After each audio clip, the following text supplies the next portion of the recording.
지난 8일 도쿄 긴자의 롤렉스 전문 판매점에 가면을 쓴 괴한 3명이 쇠꼬챙이로 진열장을 깨뜨리고 가방에 고급 시계들을 쓸어 담습니다. 시계들을 훔쳐 달아나기까지 10분도 걸리지 않았습니다. 종업원을 흉기로 위협한 뒤 명품 손목시계 100점을 훔쳐 미리 준비한 차량으로 향했습니다. 이들이 훔친 물건의 시가는 우리 돈 약 10억 원에 달하는 것으로 알려졌습니다. 범행에 가담한 4명은 1시간도 되지 않아 3km 떨어진 한 아파트에서 체포되었습니다. 그런데 이 남성 4명이 서로에 대해 모른다고 진술한 것으로 나타났습니다. 이 남성들은 무직 소년과 사립고등학교에 재학 중인 고등학생, 직업 미상의 남성, 음식점 아르바이트생 등으로 출신 학교, 주거지 등 공통되는 접점이 확인되지 않아 일본 경시청은 이들이 특수사기나 강도 등에 가담해 보수를 받는 이른바 암거래 아르바이트에 응모했을 가능성도 포함해 수사하고 있습니다. 사람들이 많은 곳에서 목격되는 것을 개의치 않는 등 수법이 굉장히 대담해 일본을 떠들썩하게 만들었는데요. 일본 현지 네티즌 반응 함께 보겠습니다.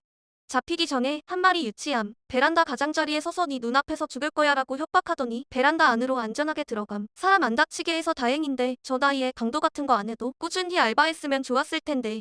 강도의 흉악성, 사기의 악독한 수법, 형법 개정에 의해 엄벌하여 죄를 지은 자에 대한 중형을 부과하지 않으면 일본은 암흑의 세상이 됩니다. 저 4명에게도 사형을 포함해 엄벌해야 합니다. 가장 중요한 것은 성실하게 생활하는 사람들을 지키는 것입니다.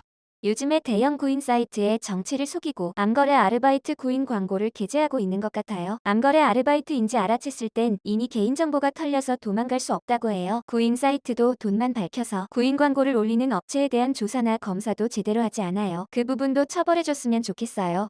일본의 치안이 점점 나빠진다. 정부의 디지털 범죄법 정비보다 이권을 우선으로 일을 진행해온 결과다. 이 파도는 멈추지 않을 것이다. 세금도 비싸고 범죄도 많고 살기 힘든 나라 일본이라는 말을 들을 날이 머지않았을지도 모른다. 이거 몇 달 전에 일부 학자들이 우려했던 일이잖아. 암거래 아르바이트라는 신조어만 되풀이하는 언론의 보도로 범죄에 대한 의식의 문턱이 낮아져서 무지한 젊은이들이 그야말로 알바 감각으로 알고 있다고. 이건 분명 미디어의 책임이 크다고 생각해. 언론에서는 암거래 아르바이트라는 말을 자제하고 강도 범죄로 단일화해주기를.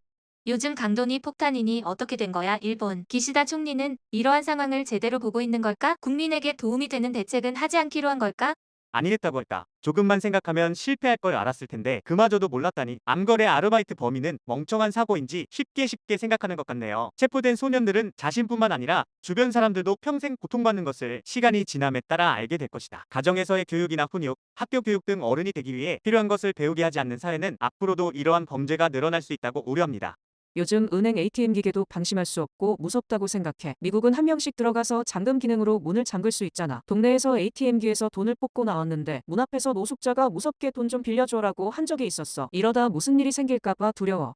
범죄를 미연에 막기 위해 경찰에 신고하는 것뿐만 아니라 포상금 제도를 마련하면 어떨까? 포상금은 정부가 지급. 그런 제도를 마련하면 경찰뿐만 아니라 일반 시민 모두가 경찰관이 될 수 있어. 범죄 억제에는 좋을 것 같아. 경찰은 범인들의 차량을 발견하고 추적했지만 한 차례 놓쳤다. 느려 빠졌어. 차를 부딪히거나 발포해서라도 차를 확보했어야 했어. 더 거친 수법도 좋다. 그렇지 않으면 이런 종류의 사건은 계속해서 일어난다. 범행에 가담했다가는 목숨을 잃을 수도 있다는 두려움을 줘야 한다고 생각한다. 조금은 미국을 보고 배웠으면 좋겠다. 일본 네티즌 반응은 여기까지입니다. 재미있게 보셨다면 구독과 좋아요 부탁드립니다. 영상 제작에 큰 힘이 됩니다. 끝까지 시청해주셔서 감사합니다.